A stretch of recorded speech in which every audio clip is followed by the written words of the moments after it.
قل يا عبادي الذين أسرفوا على أنفسهم لا تقنطوا من رحمة الله. Dengan perkumpulan kita pada sore hari ini dihadiri oleh Ustaz Dr. Ariful Bahri LCMA, Hafizullah, semoga Allah SWT menjaga keluarga beliau dan seluruh kaum muslimin, khususnya kita yang hadir kita ini. Kemudian salawat serta salam semoga selalu tercurahkan untuk Nabi kita tercinta, Nabi Muhammad SAW. Yang ketiga, kami ucapkan terima kasih banyak kepada Ustaz, jazakumullah khairan atas kehadirannya Ustaz, yang insya Allah sebentar lagi beliau akan berbagi ilmu. Saya tidak ingin memperpanjang lebar memperkenalkan diri beliau, karena kita semua dikenal dengan beliau. Saya akan fokuskan kepada bahwa beliau adalah pengajar tetap di Masjid Nabawi, yang kita sering tiap malam hadir mendengarkan kajian beliau, tapi agak dapatnya biasanya kita agak jauh, karena itu kita agak sulit gitu. Sekarang Masya Allah, inilah sosok beliau, putra asli dari Indonesia yang pantas dan patut dibanggakan. Alhamdulillah beliau hadir mengkhususkan waktunya untuk kita, yang dimana beliau ini sebenarnya untuk umat, untuk kaum muslimin, tapi Masya Allah inilah nikmat yang luar biasa yang Allah berikan kepada kita hari ini. Beliau menyempatkan hadir bersama kita, di tengah-tengah kita, hanya sekedar untuk memberikan motivasi kepada kita. Kurang lebih judul yang akan disampaikan oleh beliau, Bapak-bapak, ibu-ibu sudah membaca di grup. Apa? Masih ingat? Untukmu, wahai tamu Allah Subhanahu wa Ta'ala. Untuk itu, kepada Ustaz, kami persilahkan Ustaz dengan hormat dan tempat. Bismillahirrahmanirrahim. Assalamualaikum warahmatullahi wabarakatuh. Alhamdulillahirabbil alamin, wassalatu wassalamu ala mursalin wa ala alihi wa ashabihi wa man tabi'ahum bi ihsanin ila yaumiddin, amma ba'du. Alhamdulillah, Allah Subhanahu wa taala berikan kepada kita kesempatan dan kesehatan untuk bisa berkumpul di sore hari ini di kota Rasulullah sallallahu alaihi wasallam, guna dan tujuan untuk sedikit menambah bekal bagi kita yang ingin melaksanakan ibadah yang mulia. Karena kita mengetahui semua mereka datang ke tanah Makkah dan Madinah, mereka disebut dengan tamunya Allah Subhanahu wa taala.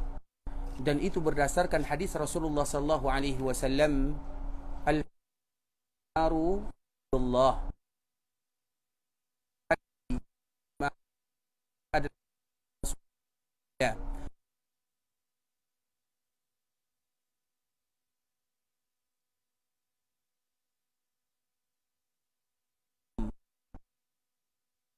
wajal fa'ajab pun mengatakan panggilan Allah Subhanahu wa ta'ala sambil selalu baik Allah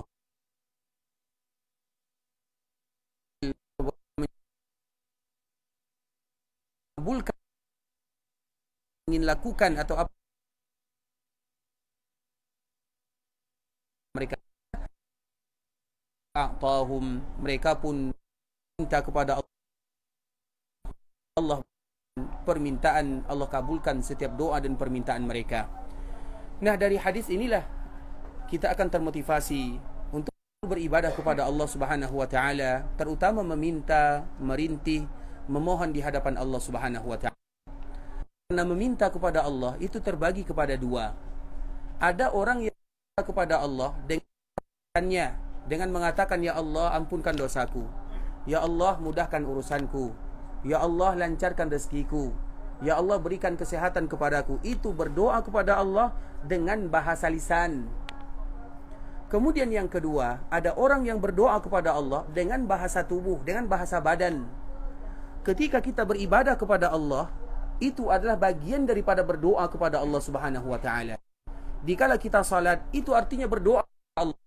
Tubuh kita yang berdoa, seolah-olah dikala kita mengucapkan Allahu Akbar, dengan itu kita berharap Allah ampunkan dosaku, terima semua. Pun lisan kita tidak mengatakan ya Allah ampunkan dosaku,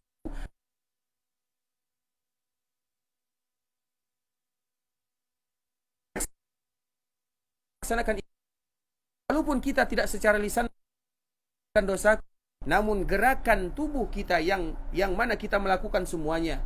Kita meninggalkan keluarga, kita datang ke tanah haram Makkah dan di Madinah, kita meninggalkan pekerjaan, kita menghabiskan waktu, kita menyediakan waktu untuk beribadah kepada Allah. Sejatinya itu adalah doa kepada Allah Azza wa Jalla.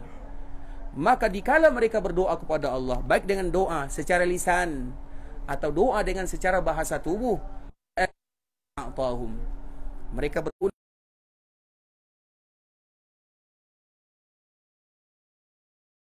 akan kemudahan oleh Allah Subhanahu wa taala, datang menjawab panggilan dan seruan Allah Subhanahu wa taala, sehingga sore hari kita untuk tamu Allah, artinya untuk kita yang dijadikan tamu oleh Allah Subhanahu wa taala.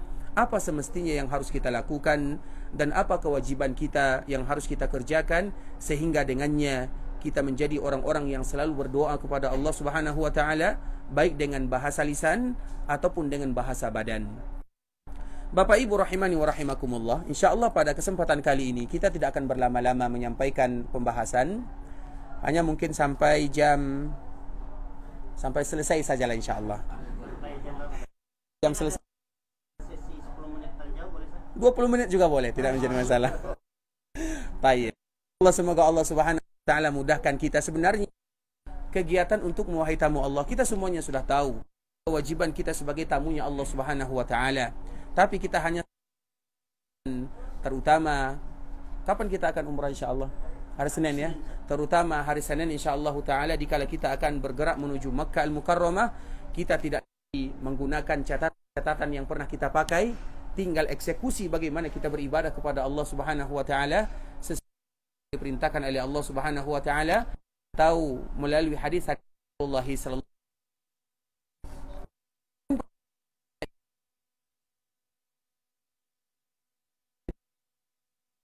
Allah Subhanahu wa taala.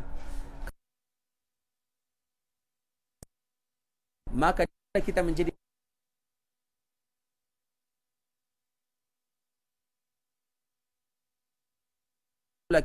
orang yang bersabar. Saat kita menjadi tamunya Allah Subhanahu wa taala, kita harus lari kepada Allah. Karena apabila kita sadar kita sebagai tamunya, maka segala sesuatu yang bisa mendekatkan diri kita kepada Allah itu adalah tujuan melaksanakan ibadah haji dan umrah. Bersabar di dalam melaksanakannya dan kemudian lari kepada Allah Subhanahu wa taala, itu adalah tujuan akhir kenapa kita melaksanakan ibadah yang mulia ini. Oleh karenanya kita sebutkan bertakwa kepada Allah, itu adalah tujuannya di dalam ayat-ayat yang berbicara tentang Allah, bertakwalah kepada Allah Azza. Itu makna takwa yang paling ringkas. Kita tahu Allah radhiyallahu ta'ala anhu menyebutkan an yu'a fala yu'sa, yuzkar fala yunsa, an yushkar fala yukfar. Itu makna takwa. Takwa itu artinya bagaimana kita taat kepada Allah dan jangan melakukan maksiat. Kalau kita masih melakukan maksiat, berarti takwa kita masih kurang. Kemudian yang kedua, an yushkar fala yukfar. Takwa itu artinya bagaimana kita selalu menjadi hamba yang bersyukur kepada Allah Azza wa Jal, dan jangan pernah kita ingkar kepada Allah Azza wa Jal. Kemudian takwa itu artinya an yudhsa, bahwa kita harus selalu mengenang Allah Azza wa Jal. Kalimat Allah tidak boleh lepas dari lisan seorang muslim. Artinya baik itu dengan berzikir subhanallah atau alhamdulillah, la ilaha illallah, la haula wala quwwata illa billah. Itu adalah di antara definisi takwa, an yuzkar fala yunsa, bahwa mereka tidak boleh melupakan Allah Subhanahu wa taala. Kemudian begitu juga di antara menjadi tamu Allah Subhanahu wa taala adalah bagaimana kita mendahulukan kesabaran. Sabar, kenapa kita harus sabar? Karena dikala kita menjadi tamu Allah, itu semuanya adalah ujian, sekaligus ujian dari Allah Subhanahu wa taala. Kita melaksanakan ibadah. Ibadah itu yang kita laksanakan bukan yang mudah. Ibadah yang mengorbankan segala-galanya. Waktu, tenaga, uang, semuanya kita korbankan. Karena bukan safar ini, banyak hal-hal yang kita dapat luar daripada target kita. Nah, disebut dengan safar? Karena safar itu adalah qit'atun minal azab. Safar itu separuh dari azab. Artinya kita makan enak, kita ingin di sini bakso dengan selera misalnya, atau ada di antara kita yang ingin makan nasi putih, di sini nasi kuning, nasi oreng, nasi apalah. Artinya kadang-kadang kita harus bersabar di sini. Itulah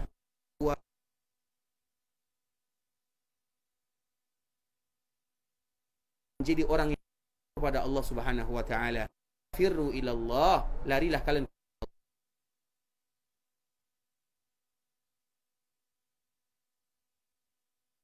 untuk menjadi Allah Subhanahu. Sekarang kita akan memasuki topik pembahasan, yaitu dikala kita akan melaksanakan ibadah yang mulia ini. Senin akan melakukan ibadah. Kalau kita ingin meninggalkan kota Madinah, maka ingat Bapak Ibu rahimani wa rahimakumullah, meninggalkan kota Madinah tidak sama dengan meninggalkan. Sebagaimana memasuki Madinah juga tidak sama dengan memasuki daerah kita. Madinah kota barokah, Madinah kota iman, Madinah kota yang dicintai, Madinah kota yang dijaga, Madinah kota yang Madinah tidak sama dengan masuk ke kota yang lainnya. Di mana keluar dari tidak sama dengan keluar dari kota yang lainnya. Masuk ke kota Madinah, maka kita berusaha Allah ilaina Madinah. Ya Allah, berikan kecintaan kami terhadap kota Madinah. Karena dikala kita masuk ke kota Madinah, wajib hukumnya di kota Madinah. Karena dikala kita mencintai kota Madinah, berarti kita mencintai orang yang mencintai kota Madinah, yaitu mencintai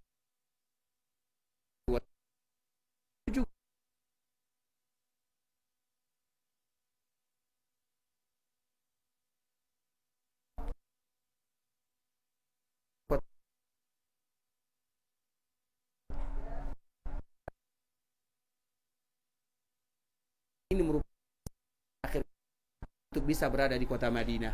Kenapa demikian? Karena Madinah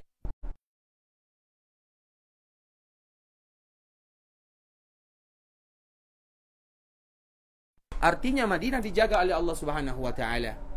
Kalau Madinah dijaga oleh Allah, berarti orang-orang yang ada di dalamnya ikut dijaga oleh Allah Azza wa Jalla. Kalau ada orang di dalamnya melakukan keburukan, melakukan hal-hal yang tidak diridai oleh Allah, bisa jadi mereka tidak lagi datang ke kota Madinah. Kalau mereka tidak datang ke kota Madinah, ada saja alasan untuk tidak bisa datang ke kota Madinah. Ingin berangkat ke Madinah, sakit. Ingin berangkat ke kota Madinah, ada musibah. Ingin berangkat, ada saja alasan. Dan kalau Madinah ingin mengundang kita, ada juga alasannya. Itu poin yang harus kita ingat. Makanya selalu kami menyebutkan orang yang datang ke kota Madinah adalah orang yang mampu. Subhanahu wa ta'ala. Sebuah kisah yang selalu kami sebutkan. Dulu setelah terjadi corona, di mana pun hanya beberapa persen saja, maka ada salah seorang bapaknya, ya sekitar umur bapak inilah misalnya, sudah tua. Jadi dia duduk di dalam Masjid Istiqlal. Duduk bersandar di tiang masjid. Seperti biasa, dikala kita sama orang-orang yang jauh dari Jakarta, Istiqlal itu sesuatu yang indah. Nah, seperti dari Sumatera, tujuan utama adalah pergi Istiqlal, melihat bagaimana keindahannya, dan kita enggak di Indonesia. Apa ini?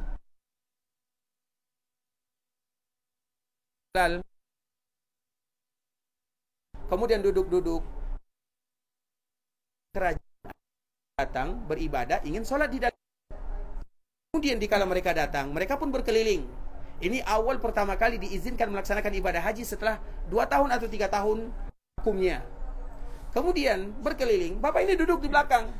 Kemudian kebetulan orang ini berkeliling, orang dari kerajaan Arab Saudi, duta besar atau safarah, duta besar yang ada di daerah kita. Kemudian disapalah bapak ini yang sedang duduk.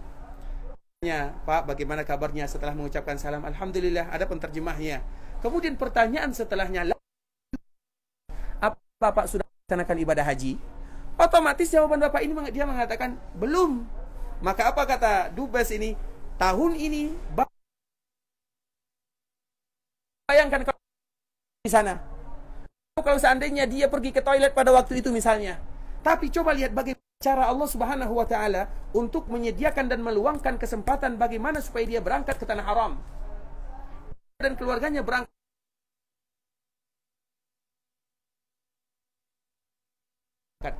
Dia salah satunya. Kenapa demikian? Wa taala. Padahal dia ekonomi jauh sekali, tapi mudah bagi Allah Subhanahu wa taala dengan kisahnya. Begitu juga kisah dari keluarga kami atau sahabat keluarga kami. Istri kami pernah kuliah di Lipia, Jakarta. Kemudian ada temannya yang berasal dari Sumatera. Dia terkenal dengan Dia terkenal dengan secara ekonomi, secara finansial kurang sekali. Bahkan hanya 2 helai saja. Coba bayangkan perempuan minimal bajunya 20 helai kan? Nah, ini 2 helai saja. Artinya saking-sakingnya. Kemudian qadarallah, kita tidak tahu bagaimana Allah Subhanahu wa taala. Dia terpilih orang yang terpanggil melakukan haji VVIP, bukan VIP. Kita yang kita tahu haji plus, haji itu lebih lagi ekonominya. Kenapa? Karena dipanggil oleh Allah Subhanahu wa taala menjadi tamu Allah, menjadi tamu kota Madinah, menjadi tamu kota Makkah Al-Mukarramah. Artinya itu merupakan di antara rahasia Allah Subhanahu wa taala, sehingga apabila kita sadar yang demikian, ternyata kita datang ke sini karena yang kita mampu melakukan, maka jangan pernah sandarkan kepada diri sendiri agar kita selalu menjadi hamba yang bersyukur kepada Allah Subhanahu wa taala. Sekecil apapun nikmat yang ada pada diri kita, sandarkan semuanya kepada Allah Subhanahu wa taala. Maka kita dianjurkan mengucapkan kata-kata yang indah. Allahumma inni atabarra'u min hawli wa quwwati wa altaji'u ila hawlika wa quwwati wa la min alayya wansurni wa la tansur alayya. Allahumma hdini wa yassir li. Ada yang hafal? Baik, kalau belum hafal saja dihafal ya. Artinya bahwa kita selalu menyandarkan diri kepada Allah. Ternyata kita ini tidak ada apa-apanya, semuanya kita sandarkan kepada Rabbul Izzati wal Jalalah. Kita menyandarkan semuanya kepada Allah, pun selalu tolong kepada Allah Subhanahu wa taala. Maka kalimat ini sebenarnya kalimat yang sangat indah. Kalau kita bisa menghafalnya, kalau perlu ditempelkan di dinding rumah, setiap kali kita bekerja, setiap kali kita keluar rumah, setiap kali ada aktivitas, setiap kali maka kita lakukan Allah dalam kehidupan. Bapak Ibu, sekarang kita pada pembahasan kita Subhanahu wa taala. Insyaallah Senin kita akan zuhur. Nah, kemudian setelah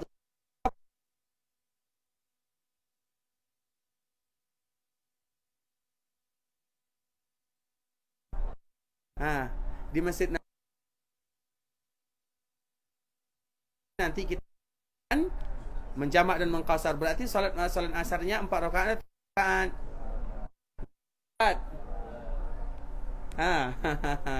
Yang mana yang betul? 2 atau 4 rakaat nanti kita lakukan nanti di hari Senin. 2 sepakat. Kenapa harus 2?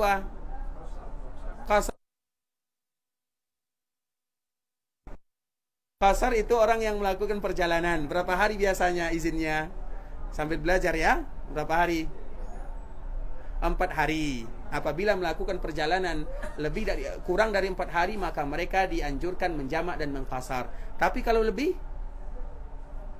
perjalanan kita berapa hari di Madinah ini? 5 hari. Berarti lebih, kurang, atau 4 hari atau lebih? Jadi nanti kita qasar atau kita tidak qasar? Sudah mulai ragu ya. Nah, kalau ada yang 4 juga tidak menjadi masalah. Dan status kita sekarang masih tetap dalam keadaan musafir. Orang yang melakukan perjalanan lebih kurang dari 4 hari tidak termasuk hari datang dan hari keadaan status musafir. Baginya untuk senantiasa menjamak dan kecuali kalau sudah kita sholat seperti biasanya. Kemudian nanti setelah itu kita akan pergi ke bis, siap-siap. mungkin sudah ada yang siap memakai pakaian ihram, dan kami selalu mengingatkan kepada kita kaum laki-laki, kalau kita memakai pakaian ihram jangan pernah buka bahu kita yang bagian, kecuali dikala kita melakukan tawaf sahaja. Yang bagian kanan itu hanya dilakukan ketika tawaf saja. Di luar tawaf semuanya, dikala sa'i, dikala kita dari Madinah, dikala kita salat, itu mesti bagi kita untuk selalu menutup kedua bahu kita, terutama dikala kita melaksanakan ibadah salat. Jangan pernah kita melaksanakan ibadah salat, terutama kita kaum laki-laki, kecuali dengan menutup kedua bahu kita ini. Kemudian sampailah kita nanti di miqat. Dikala kita sampai di miqat, mungkin ada di antara kita yang turun, ada di antara kita yang tidak turun. Kalau kita sampai di miqat, boleh tidak kita tidak turun dari bis? Kalau misalnya ibu-ibu lagi malas, misalnya malas turun dari bis misalnya, boleh tidak? Boleh atau tidak? Miqat itu yang ditentukan di sana adalah sejajarnya. Turun atau tidak turun itu urusan kedua. Bisa dipahami? Kita harus membedakannya. Kenapa demikian? Karena ada sebagian kaum muslimin, mereka tidak bisa turun. Alasan bisa alasan kekuatannya, bisa jadi karena sudah lemah, atau karena alasan syariat, bisa jadi dia tidak, atau dia sedang berhalangan misalnya. Apa gunanya dia turun di sana misalnya? Contoh, berarti dia tidak turun, tidak menjadi masalah. Turunnya kita di sana, tidak turunnya kita di sana, tidak menjadi masalah. Yang masalah itu tidak boleh bagi kita melewati miqat kecuali sudah ada niat di sana, atau dikala kita mengucapkan kalimat labbaik Allahumma umratan, itulah kan atau rukunnya. Sedangkan turun atau tidak turun itu tidak menjadi masalah. Walaupun semua kita nanti berharap kita turun di sana, kemudian dimudahkan, karena dulu miqat itu bukan masjid. Miqat itu hanya lembah saja. Jadi tidak ada masjid di sana. Ketika Nabi SAW Nabi salat di sana, salat yang dilakukan oleh Nabi pada waktu itu adalah salat fardu. Nah, sekarang kalau seandainya kita sampai di miqat, kemudian kita salat di sana, boleh atau tidak? Gimana? Boleh atau tidak? Boleh. Masuk ke masjid harus salat tahiyatul masjid. Masuk ke masjid bisa jadi salat sunat wudhu. Masih banyak salat sunat yang lainnya. Artinya, kalau kita salat di sana tidak menjadi masalah, kalau kita salat di sana juga tidak menjadi masalah. Tapi kita harus tahu asal muasalnya. Dulu itu adalah lembah. Kemudian sampai di sana, Nabi diperintahkan tidak boleh lewat kecuali memasang niat. Kebetulan Nabi SAW mendapatkan waktu salat fardu, sehingga Nabi SAW melakukan salat di lembah. Kalau seandainya tempat itu sekarang ada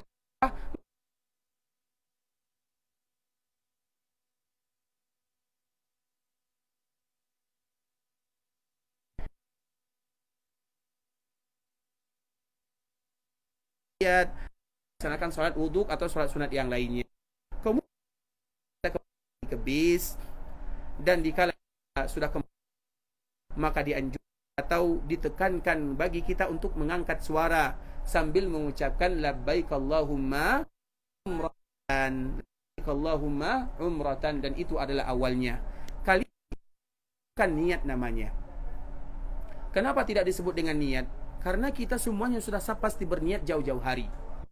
Di antara kita yang berniat sudah 1 bulan yang lewat, 2 bulan, bahkan 1 tahun yang silam, bahkan 2 tahun yang silam. Tanggal ini, bulan ini, insya Allah aku akan pergi melaksanakan ibadah umrah. Sudah ada niat. Niat itu mudah sekali. Tapi kenapa kita dianjurkan mengangkat suara di sana? Labbaik Allahumma umratan. Karena itu adalah bagian daripada syiar Allah Subhanahu wa taala. Ada 2 tempat dianjurkan mengangkat suara. Yang pertama, dikala kita berada di miqat. Miqat mana saja? Bukan hanya di miqat Madinah. Miqat, semua miqat yang ditentukan oleh baginda Nabi yang mulia, maka dianjurkan kita mengangkat suara dengan mengucapkan labbaik Allahumma umratan. Kemudian yang kedua, dianjurkan bagi kita mengangkat suara dikala kita berkorban dan menyembelih. Kita mengucapkan bismillahi wa ala millati Bismillahi wa ala millati Ibrahim. Silahkan, tidak menjadi masalah. 2 tempat ini dianjurkan bagi kita mengangkat suara. Itu bukan niat. Niat itu sudah pasti ada. Tapi untuk syiar Allah Subhanahu wa ta'ala, terutama ibadah yang mulia ini. Kemudian setelah itu Bapak Ibu, maka ada yang apa doanya? Allahumma hajjatan la riya wa la jum'ah. Setelah kita mengucapkan labbaik Allahumma umratan, nanti kita mengucapkan Allahumma hajja Ya Allah, ini karena umrah juga disebut dengan haji. Allahumma hajjatan la riya'a fiha wala sum'ah. Tidak ada riya di dalamnya dan juga tidak ada sum'ah. Allahumma hajja la riya'a fiha wala sum'ah. Ada yang sudah hafal?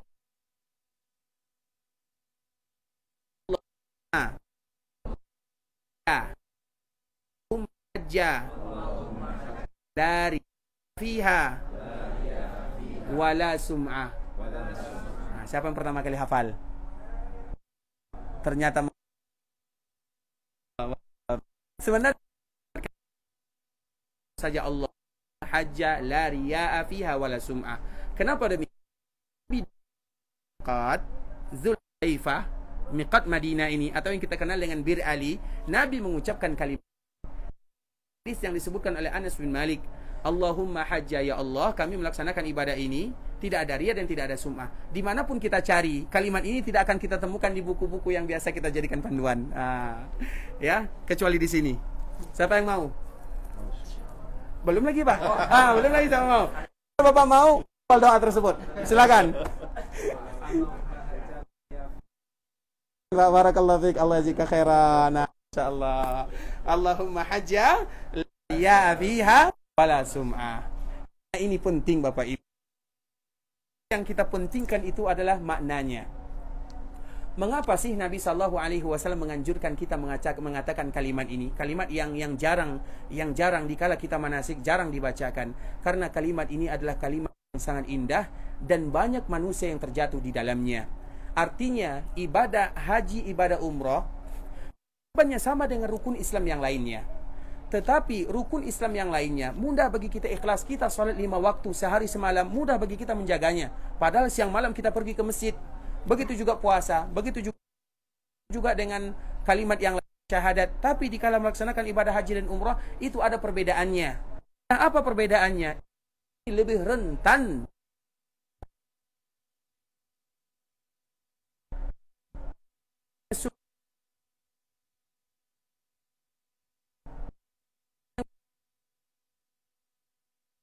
media sosial, kita mengabarkan kepada semuanya. Ibadah perlu kita semua orang. Boleh kita kabarkan kepada orang-orang yang kita cintai. Hanya Allah menyebutkan wa amma rabbika fahaddits, adapun nikmatkan kepada kalian kabarkanlah kepada orang yang kita cintai dan orang yang mencintai kita. Karena kalau semua orang banyak mudaratnya daripada manfaatnya. Dikala kita melaksanakan ibadah umroh, ada saja kalimat-kalimat miring. Ini umroh lagi. Korupsi berapalah dia korupsi katanya. Kita nggak. Artinya tidak semua orang suka kepada kita. Sehingga nikmat yang ada jangan semuanya dikabarkan kepada orang. Tidak semua orang yang bisa menerimanya. Jangankan orang lain, tetangga kita saja belum tentu bisa menerimanya. Dan kita juga harus saling menjaga hati kita sesama, menjaga hati kita, menjaga hati saudara-saudara kita. Nikmat itu kalau ada, ceritakan kepada orang-orang tertentu saja, kepada orang-orang yang kita cintai. Siapa? Orang-orang yang cinta kepada kita. Kepada orang lain semuanya jangan. Karena bisa jadi dikala kita mendapatkan nikmat, mereka iri. Dikala mereka iri, mudaratnya kembali kepada kita. Nah, begitu juga dengan ibadah umrah ini, ibadah yang mulia ini. Kalau kita kabarkan kepada dunia,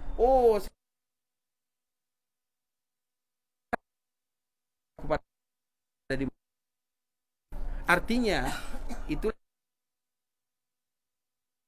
menutupi semua ibadah yang kita lakukan. Selagi kita bisa menutupinya, tutupilah. Dan di antara ibadah itu adalah ibadah yang bisa ditutupi, maka tutupilah. Ibadah yang sembunyi lebih mudah diterima oleh Allah SWT. Dikala kita melakukannya, kita betul-betul menjadi Allah SWT, mendapatkan naungan di sisi Allah. Apa di antara sifatnya? Rata-rata sifat mereka adalah ibadah-ibadah yang tersembunyi semuanya. Ada 7 golongan kata Nabi yang mereka mendapatkan naungan di sisi Allah. Rata-rata kalau kita baca semuanya, mereka adalah orang-orang yang menutup. Tidak ada yang tahu kecuali antara dirinya dengan Allah Subhanahu wa taala. Nah, dengan itulah Nabi ajarkan kepada kita doa ini. Allahumma hajja la riya. Ya Allah, kami melakukan ibadah ini, jauhkan sifat riya dari kami. Riya itu Bapak Ibu, Sebagaimana disebutkan oleh Rasulullah SAW, ibarat ada batu hitam, kemudian di atasnya ada semut hitam. Di malam yang kelam, siapa di antara kita yang bisa melihatnya? Jangankan di malam, di siang bolong pun kita belum tentu bisa melihatnya. Ini sudah semut hitam, hitam yang kecil, di batu hitam, di malam yang kelam. Siapa di antara kita yang merasakan geraknya, yang mendengarkan suaranya, yang melihat semut tersebut? Siapa? Tidak ada. Itulah riya. Riya itu orang yang bukan beribadah kepada Allah. Riya itu adalah orang yang beribadah untuk Allah. Kemudian ada selipan di dalam hatinya, ibadah untuk selain Allah Subhanahu wa taala. Dan itu semuanya di antara kita. Sehingga Nabi sallallahu alaihi wasallam betul-betul ingin kita bisa menjaganya. Ada doa lain, Ibu. Ada doa dalam zikir pagi dan sore, nanti bisa kita lihat sendiri, kita cari sendiri bagaimana kita bisa terhindar dari sifat riya di dalam, bukan hanya ibadah ini saja. Nah, ibadah ini dikhususkan doa oleh Nabi, Allahumma hajja la riya'a fiha wala sum'a. Kemudian nanti setelahnya, maka kita pun akan bertolak menuju Makkah Al-Mukarramah. Dikala kita yang mulia adalah mengucapkan kalimat talbiyah. Talbiyah, Ibu, ibadah yang mudah tapi memiliki pahala yang luar biasa. Kalimat talbiyah itu adalah kalimat yang semua mendengarkan kalimat tersebut akan menjadi saksi bagi kita di hari akhirat, menjadi saksi bagi kita di akhirat sana. Artinya, ucapkanlah kalimat talbiyah semaksimal mungkin, karena waktu kita hanya mungkin 6 jam saja. Kalimat talbiyah bagi yang umrah diucapkan sampai mereka melihat Ka'bah Al-Musyarrafah. Kalau mereka sudah melihatnya, berarti berhentilah mereka mengucapkan kalimat talbiyah. Bagi yang umrah, bagi yang haji, tentu berbeda ceritanya. Kemudian setelah itu, kita pun sampai di Hotel Mekah. Kemudian di buku ini ada doa-doa yang kami tuliskan, nanti bisa di-share di grup. Doa memasuki Mekah, doa memasuki Masjidil Haram Mekah, doa melihat Ka'bah. Ada beberapa doa yang mungkin kalau seandainya mudah bagi kita untuk membacanya, maka nanti silahkan dibaca. Jadi mulai dari halaman kurang lebih 160 itu semuanya. Karena memang yang berat untuk umrah ini bukan umrahnya, tapi doa-doanya. Doa itu adalah sesuatu yang berat. Jadi doa itu memang agak berat. Kalau kita tidak hafal, nanti bisa kita baca. Kemudian ada ke Mekah. Dikala kita masuk Mekah, maka kita ingatkan sama-sama.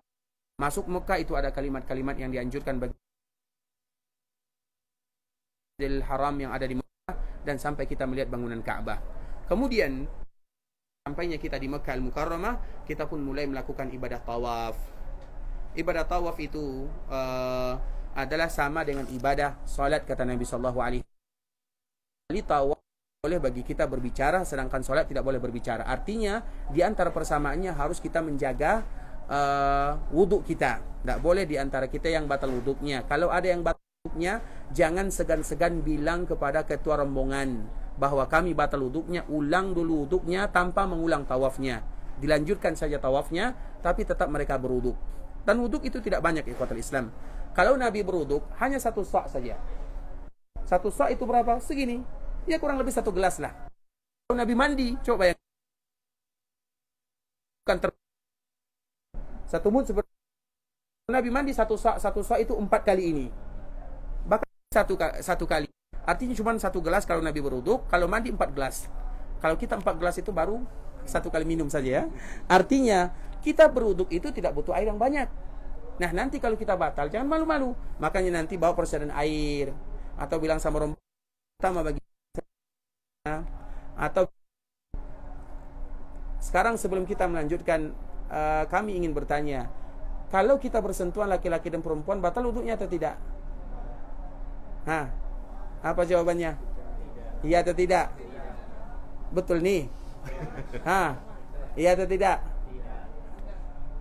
Kalau tidak, sepakat tidak? Kalau semua sepakat kita nih. Nah, seandainya kita mengatakan kalau bersentuhan antara laki-laki dan perempuan batal wuduk, kalau kita menganggap itu batal wuduk, ingat suami dan istri jauh-jauhan. Ya. Kalau jadi masalah. Demikian Nabi, sebuah hadis yang dibawakan oleh Urwah Aisyah. mencium istri. Mencium persentuhan atau tidak? Lebih dari persentuhan. Bukan sekedar persentuhan. Artinya Nabi mencium keluarganya, kemudian Nabi langsung menjadi imam, artinya langsung menjadi salat, dan Nabi tidak berwuduk di sana. Kalau ada di antara mengatakan batal juga menjadi masalah. Nanti berhati-hati di sana. Setiap kali menyentuh atau menyentuh maka berwuduk. Ya, tidak masalah. Bisa memaksakan. Kalau ada yang mengatakan batal, berarti siap-siap selalu berwuduk. Jadi bawa nanti sesuatu yang bisa membuat dia berwuduk di sana. Nah, itu dikala kita tawaf. Nah, juga dikala kita tawaf, lihatlah Ka'bah al-Musharrafah. Pandangan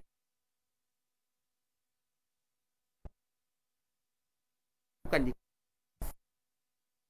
tawaf, kita tidak lagi sibuk dengan buku panduan yang ada. Buku panduan itu gunanya sebelum kita melaksanakan ibadah. Kalau sudah beribadah dengan buku tersebut, apa sambil kita, karena kalau kita baca buku fokus, sulit bagi kita menghayati tawaf tersebut, sulit bagi kita menghayati ibadah. Dan tujuan dari ibadah itu adalah bagaimana kita menghayatinya. Dikala kita menghayati ibadah, di saat itulah mudah bagi kita meneteskan air mata. Tapi kalau buku, sulit bagi kita melihat pemandangan dan indah Ka'bah al-Musharrafah. Oleh karenanya, seandainya kita tidak hafal kecuali satu kalimat saja, ya Allah ampunkan dosaku, cukup bagi kita mengucapkan kalimat tersebut. Artinya hayati ibadah, momen-momen yang terindah. Di saat itulah kita mengatakan, ya Allah ampunkan dosaku, sambil kita berkeliling, sambil kita tawaf, sambil melihat rumah Allah Subhanahu wa taala. Makanya kalau lihat imam-imam yang ada di Masjidil Haram, kita dikala dia takbir Allahu Akbar, kemana mereka melihatnya? Biasanya kan kita kalau salat kan lihatnya ke tempat sujud. Mereka nggak ada lihat ke tempat sujud, iya kan? Mereka langsung lihatnya seperti ini. Mereka melihat Ka'bah. Daripada perbedaan para ulama, karena Ka'bah itu merupakan pemandangan yang indah. Jangan kita lepas kata kita artinya fokuskan ke sana sambil berharap kepada Allah, kemudian sambil mengulang memori-memori yang ada. Karena itu pertama, Nabi sallallahu alaihi wasallam dulu di sini berdakwah, bagaimana kita hadirkan semuanya. Kemudian bagaimana semua manusia ingin melihat Ka'bah, dan sekarang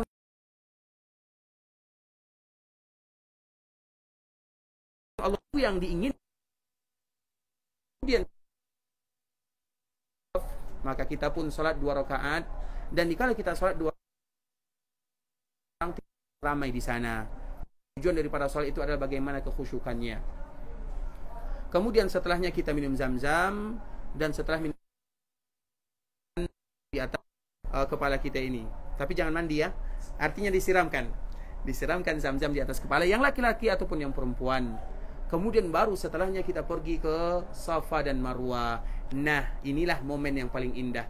Tawaf itu mungkin hanya kita menghabiskan waktu 30 sampai 40 menit. Tapi waktu yang lama itu adalah di Safa dan di Marwahnya. Apa yang membuat lama? Yang membuat lama itu adalah berdoa kepada Allah. Karena disitulah Nabi berdoa. Jadi momen doa yang paling indah dikala kita melaksanakan ibadah umrah, ketika kita berada di atas bukit Safa. Pertama kali kita datang ke sana, kita langsung menghadapkan wajah ke Ka'bah al-Musharrafah. Kita angkat kedua tangan, kemudian kita bermohon kepada Allah dengan memuji Allah yang pertama, selawat kepada Rasulullah. Kemudian kita puji Allah dengan kalimat-kalimat yang indah. Dan di antara salah satu kalimat indah adalah la ilaha illallah wahdahu la syarikalah, lahul mulku wa lahul hamdu wa huwa ala kulli syai'in qadir. Baru kita berdoa. Setelah kita berdoa, ulang lagi la ilaha illallah, sambung lagi doanya, ulang lagi la ilaha illallah, 3 kali kita ulang, kemudian sambung lagi doanya, baru tutup dengan selawat kepada Rasulullah sallallahu alaihi wasallam. Disitulah momen doa yang paling indah, dan disitulah kita harus sepakat. Nanti kalau kita sampai di Safa, di Bukit Safa, sepakat misalnya 10 menit kita berdiri di sana, 10 menit, sehingga semua kita fokus berdoa kepada Allah. Karena itulah momen doa yang paling indah dikala kita melaksanakan ibadah umrah. Begitu juga nanti di Marwah, demikian sana. Kemudian sampai lagi di Safa, kita sepakat berapa menit di sana. Itu yang membuat waktu kita lama. Makanya ibadah umrah ini bukan cepat, tapi bagaimana sempurna. Dan doa itu adalah tujuan kita bersama. Itu adalah tujuan kita semua. Harum-harum apa adanya, terutama ibu-ibu. Dikala kita umrah, tampil sebagaimana manusia biasa. Karena semakin kita tampil menunjukkan kemiskinan dan kefakiran kita, Allah semakin suka. Nah, dikala kita melaksanakan ibadah ini, kita lelah, kita ada bau-baunya lah, bau-bau orang yang penat. Di saat itulah Allah mudah menerima doa-doa kita karena kita menunjukkan kefakiran kita. Safa dan Marwah itulah momennya. Kemudian itu nanti kita selesai, maka kita bercukur. Bagi yang laki-laki dianjurkan mencukur habis rambutnya. Insyaallah semuanya siap ya, cukur habis ya. Nah, karena itu merupakan di antara ibadah yang paling mulia, dicukur habis semuanya. Kalau ada yang tidak bisa, karena sebagai laki-laki yang tidak bisa, karena memang rambut itu adalah mahkota ya. Hanya hilang kan. Nanti bisa jadi istrinya marah. Kalau ada istri saya minta bisa dipotong rambutnya. Artinya dilihat maslahatnya. Tapi yang paling indah itu adalah dikala dia rambutnya. Rambutnya tunggu di hotel saja, jangan di sana. Karena bagaimanapun kalau nanti kita di sana mencukur atau memotong rambutnya, dikhawatirkan nanti rambut itu adalah bagian daripada aurat. Makanya di hotel saja. Ustaz, nanti kalau di hotel siapa yang memotongnya? Antara kita tidak menjadi masalah. Ustaz, apakah boleh memotong orang yang belum selesai? Boleh, tidak menjadi masalah.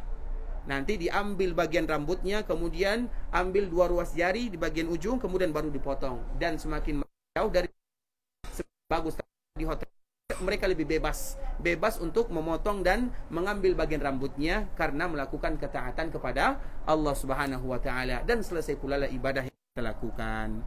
Baik, sampai di sini pembahasan yang bisa kami jelaskan. Sesi yang kedua, kalau antara kita yang maka kami persilakan.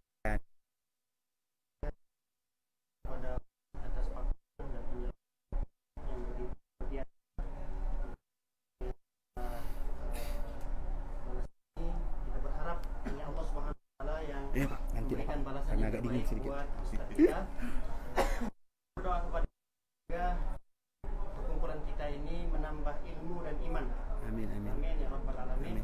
Silakan sebagaimana Ustaz telah membuka dan mempersiapkan diri, berbagi waktu yang persilakan. Ya Pak. Di luar tema, tidak ada masalah kaitan dengan tema.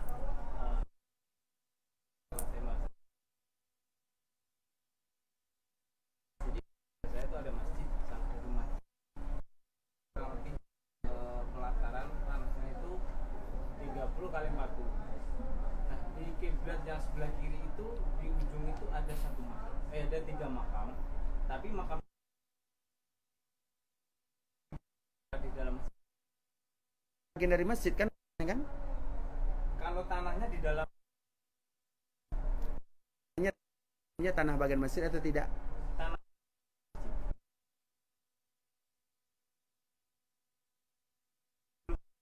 gini, jadi Di luar masjid, tapi masih di halaman masjid. nanti dipagar diusahakan dipagar. Kalau tidak dipagar, kita alhamdulillah banyak kejadian seperti ini.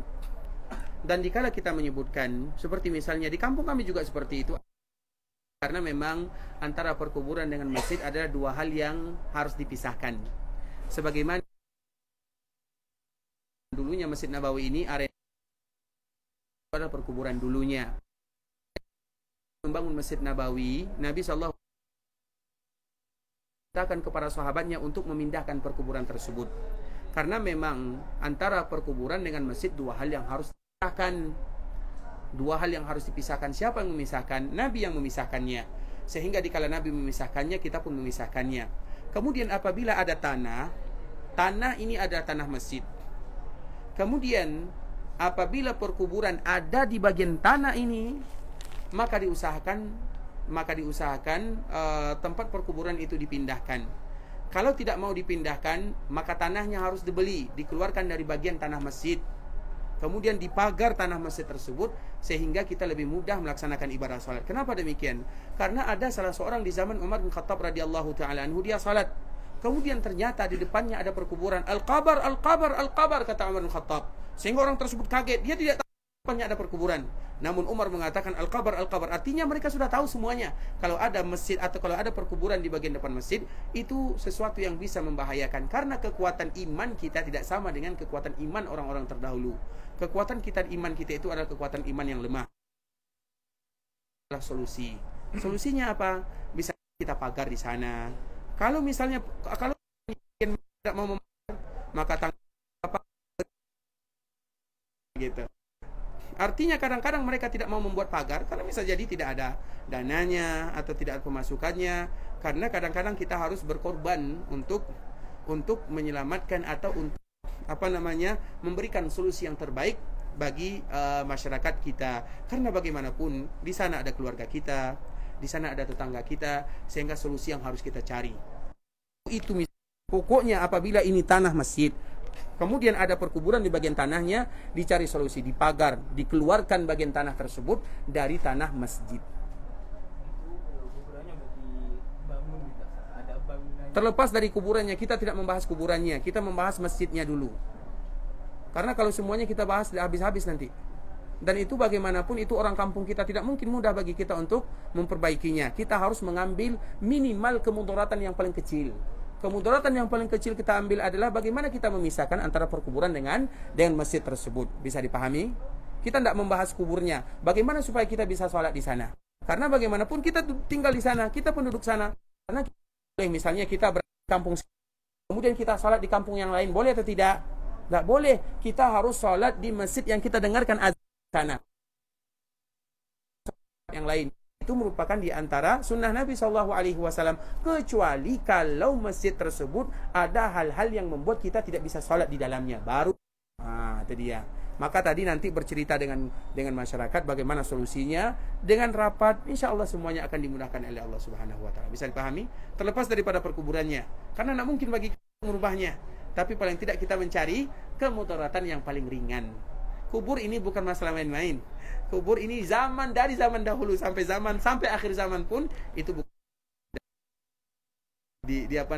diselesaikan. Semoga Allah mudahkan. Tapi yang lain kami persilakan. Silakan siapa saja. Nama saya Pak Budi. Ya, Qadarullah, 1 tahun yang lalu kami sudah berencana untuk mendaftarkan umroh. Qadarullah juga pada saat itu kami sekeluarga, tadi Pak Ustadz bilang belum dipanggil waktunya kena gempa Cianjur. Qadarullah. Dengan berjalannya waktu terus berikhtiar seperti Pak Ustadz bilang tadi, ingin banyak tanah yang cintai Allah. Alhamdulillah juga pada Allah kami berdua. Alhamdulillah. Kami satu Pak Ustadz, kan mungkin sudah pada tahu, kami dapat nggak tahu coba atau ujian, saya nggak tahu. Istri saya yang saya tanyakan sempat tidak akan jadi berangkat, tapi pada Allah juga mungkin Allah meyakinkan untuk tetap berangkat. Dan alhamdulillah juga dengan bimbingan Pak Ustadz, dengan motivasi. Apa sebetulnya dari kejadian ini sampai saat ini kami berdua kadang-kadang ada dawannya juga sedih. Kok yang lainnya sehat tuh kita enggak. Wassalamualaikum warahmatullahi wabarakatuh. Semoga Allah Subhanahu wa taala menjaganya, memberikan kekuatan kepada kita untuk selalu kepada Allah Subhanahu wa taala. Kita harus tahu ketika Allah Subhanahu wa taala panggil kita ke sini, walaupun dalam keadaan yang begitu sulit, maka masih banyak saudara-saudara kita yang mereka ingin menabung dan sudah cukup tabungannya, dikala mereka ingin berangkat tidak jadi bisa berangkat. Begitu juga sebagian saudara-saudara kita yang sudah berniat mungkin bertahun-tahun ingin berangkat, mereka juga sakit. Artinya ternyata ujian yang pada kita masih dibandingkan dengan ujian yang Allah Subhanahu wa taala berikan kepada saudara-saudara kita yang lainnya.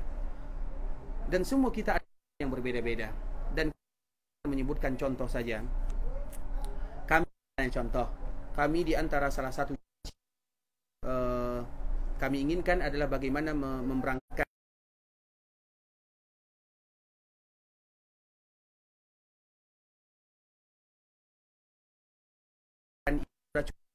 Tapi qadarullah ibu sakit. Dikala ingin berobat, dikala ingin akhirnya ibu dipanggil oleh Allah Subhanahu wa taala. Artinya kita masih dimudahkan bisa berangkat di sini walaupun dalam keadaan sakit. Semua orang yang ada di sana mereka ingin seperti kita. Kalau walau dalam keadaan apa saja. Nah, artinya ternyata yang kita rasakan lebih mudah dibandingkan dengan yang dirasakan oleh orang lain. Sehingga tidak boleh bagi kita bertanya, apa hikmah di balik itu semua, Ustaz? Karena hikmah itu tidak ada di antara kita yang tahu kecuali setelah kejadiannya. Kita bisa pahami kalimat ini baik-baik. Setiap kali Allah berikan kepada musibah, jangan pernah tanya apa hikmah di baliknya. Bukan itu tugas kita. Tugas kita bagaimana kita selalu bersyukur kepada Allah. Bagaimana kita selalu berusaha diberikan kesabaran dalam menghadapi masalah. Hikmahnya itu nanti di akhir-akhir. Bisa jadi 2 tahun setelahnya, bisa jadi 5 tahun setelahnya, bisa jadi 10 tahun setelahnya. Baru ada hikmah di sana. Karena Allah tidak menuntut kita mencari hikmah. Yang dituntut oleh Allah bagaimana kita menerimanya. Kita bersabar dengannya. Dan kita membandingkan dengan manusia-manusia yang lainnya. Ternyata masih banyak di antara saudara-saudara kita. Bahkan kalau ada di antara mereka yang kursi rodanya, kamu umrah, mau pasti itu jawabannya. Semua kita akan mengatakan yang demikian. Artinya kita banding. Karena musibah apabila kita bandingkan dengan musibah yang lainnya, kita lihat saudara-saudara kita yang betul-betul tidak pernah bisa menginjakkan kakinya ke Masjid Nabawi, tidak pernah melihat bangunan, sudah kita jauh-jauh hari. Dan kita alhamdulillah walaupun mungkin ada sedikit berat, mungkin ada sakit, tapi masih diberikan kesempatan oleh Allah datang ke sini. Maka syukurilah nikmat yang ada, sehingga dengan kita bersyukur dengan nikmat yang ada, kita akan melupakan musibah yang menimpa. Itu kami pribadi dan juga kepada alhamdulillah masih banyak nikmat yang Allah berikan. Jadi jangan larut dengan, tapi lihat nikmat. Ternyata kalau orang melihat kita, terutama dari Cianjur, orang semua kan iri. Masya Allah, bapak itu bisa berangkat, bapak itu bisa dengan membawa keluarganya, walaupun keluarganya kita mungkin dalam antara bersabar dengan bersyukur. Maka kita apabila fokus dengan nikmat yang Allah berikan, akan membuat kita lalai dari musibah yang semoga ya, kepada bapak, kepada kita semua, dan kepada seluruh kaum muslimin. Silakan Pak. Wa iyyakum barakallahu fiik. Salam warahmatullahi. Kriteria yang tidak bisa minum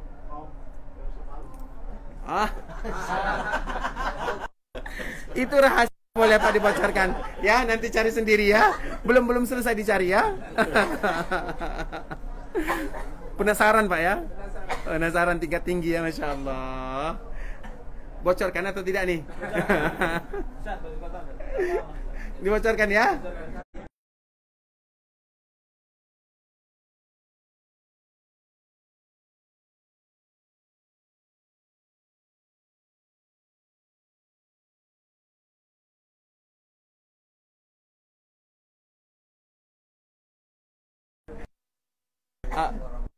Ya Pak. Assalamualaikum. di akhir-akhir ini bahwa penduduk-penduduk Arab Saudi, terutama orang-orang Mekah dan orang Madinah, sekarang sudah banyak memiliki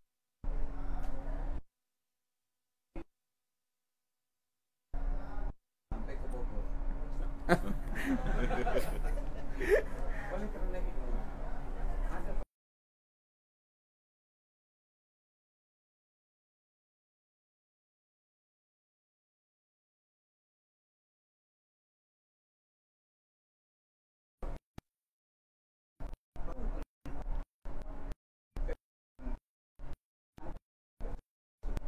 oleh karena itu, andai kata tadi mengatakan bahwa mereka itu tahu segala-galanya. Musibah apa yang menimpa mereka, yang membuatkan mereka itu sudah mulai mencintai dunia, sampai mereka itu sampai ke mulai memiliki istri. Iya.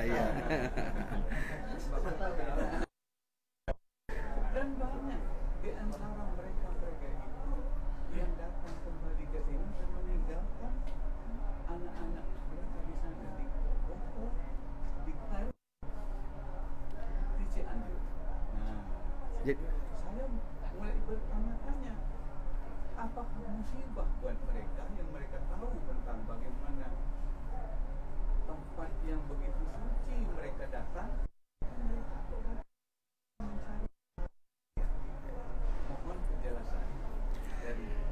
Sebenarnya ini berat ya Pak ya, berburuk sangka akhirnya kita kepada saudara kita nantinya. Karena bisa jadi supaya kita adil terhadap saudara-saudara kita. Yang Bapak tahu berapa orang?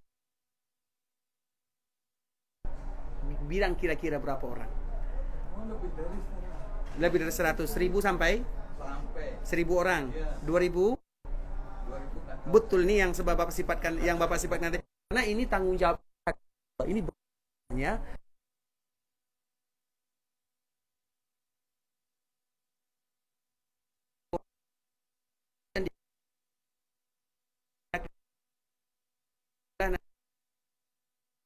bisa jadi demikian.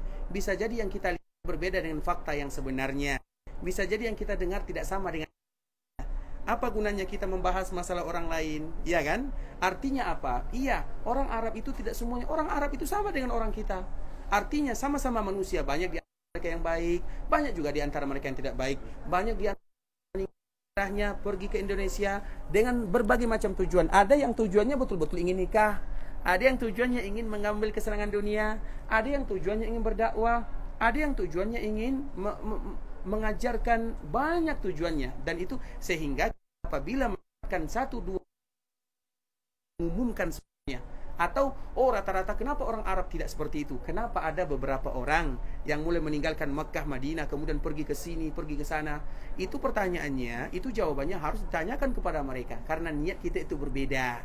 Adil saudara kita. Sama saja misalnya ada orang Indonesia, begitu negara Islam, kenapa mereka harus pergi ke Amerika? Apakah mereka tidak lagi cinta kepada Indonesia? Mereka sudah mengejar dunia. Sama juga, kenapa orang Arab seperti itu? Kita tidak tahu. Ada tujuan mereka berbeda, ada tujuan mereka. In fact, kita tahu, yang Bapak tahu itu. Kami tahu, dan kami sendiri yang menyalurkan dananya. Betapa banyak di Amerika, setiap bulan kami menerima 25.000 rial. Berapa uang kitanya? Hampir 1 juta. Untuk siapa? Untuk anak-anak yatim. Kalau kita bongkar aibnya, nah, apa arti manusia biasa? Mereka tidak maksum. Kalau mereka meninggalkan negara tanah Arab, tanah ini, itu tujuannya dikembalikan kepada mereka semuanya. Kita tidak dikhawatirkan, kita tidak tahu apa hakikatnya. Kenapa mereka seperti itu? Kenapa seperti ini? Kenapa? Itu dikembalikan. Dan saya juga tidak tahu jawabannya. Karena ada yang baik, ada yang tujuannya bagus, ada yang tujuannya tidak bagus, ada yang tujuannya ini, ada yang tujuannya itu. Kemudian mereka meninggalkan istrinya. Bukan orang Arab saja meninggalkan istrinya. Orang kita juga banyak meninggalkan istrinya. Iya atau tidak? Artinya kita tidak bisa. Kenapa seperti itu? Jadi artinya sulit bagi saya untuk menjawabnya, Pak. Takut nanti kita menuduh sebagian saudara-saudara kita yang ternyata faktanya sangat jauh berbeda. Iya, banyak di antara mereka yang kalau tapi masih di antara mereka yang tujuannya untuk berdakwah, menyumbangkan hartanya. Kami tahu ada beberapa orang Arab yang Masya Allah, dia ada pondok di ini, kita angkat kenapa ininya. Kami mohon maaf ya Pak. Masya Allah. Ya Bu ya.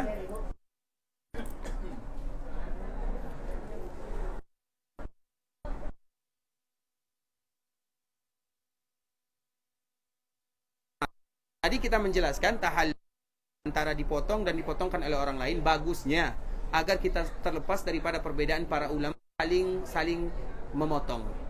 Memang bagian yang menyebutkan tidak menjadi masalah kalau kita potong sendiri. Sama dengan misalnya ada yang bisa gini sendiri, boleh atau tidak menjadi masalah. Karena tujuannya adalah dicukur. Nabi tidak pernah menjelaskan siapa mencukurnya, apakah orang lain. Artinya kalau seandainya keadaannya, maka diberikan kelonggaran dan kebebasan. Ya. Mungkin ada pertanyaan yang lain karena antrian lift masih lama. Silakan. Iya, kalau tidak ada Bapak Ibu, kita cukupkan dulu sampai di sini. Kami mohon dimaaf kalau ada bahasa yang kurang bagus ya. Dan insya Allah menjadikan umrah kita adalah umrah diberikan semua perjalanan kita. Jazakumullahu khairan. Kita tutup dengan doa kafaratul majlis. Subhanakallahumma bihamdika asyhadu an la ilaha illa anta astaghfiruka wa atubu ilaik. Assalamualaikum warahmatullahi wabarakatuh.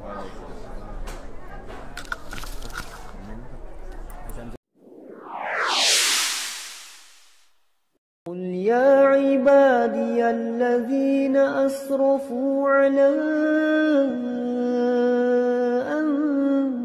أنفسهم لا تقنطوا من رحمة الله